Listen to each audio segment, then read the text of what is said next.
God has always been selective. The blessing came through Isaac.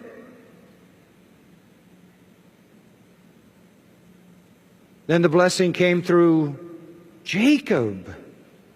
Verse 13, Jacob I loved, Esau I hated. You say, wow.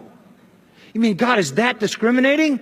Verse 14 then says, and this is what the responder would say, what shall we say then? Is this unjust? There is no injustice with God, is there? Me genoita, the strongest negative in the Greek language. No, no, no, no. This isn't out of character for God to be selective. God never intended every Jew to be in the kingdom.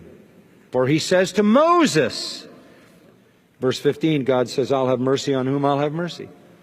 I'll have compassion on whom I'll have compassion. And it doesn't depend on the man who wills or the man who runs, but on God who has mercy. And then he goes to Pharaoh. For this very purpose I raised you up to demonstrate my power in you, and that my name might be proclaimed throughout the whole earth. So then he has mercy on whom he desires, and he hardens whom he desires. Wow. You will say to me then, why does he still find fault? How can God then find fault with us if he's the one who makes the decision? For who can resist his will? The next verse says, shut up. That's what it says. In the vernacular, on the contrary, who are you, O man, who answers back to God? The thing molded will not say to the molder, why did you make me like this? Will it? Pots don't talk back. Potter has the right over the clay. What if God, verse 22, willing to demonstrate his wrath and make his power known, endured with much patience vessels of wrath prepared for destruction?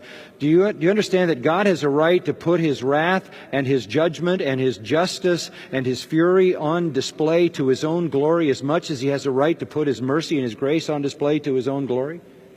Do you understand that God gets as much glory out of his wrath as he gets out of his grace?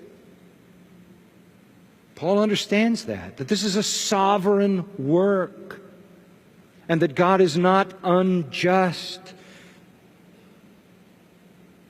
Psalm 119 says, your righteousness is an everlasting righteousness. Psalm 7:9, you are the righteous one. God will do what God will do. Paul understands this work of salvation is a sovereign work done by God.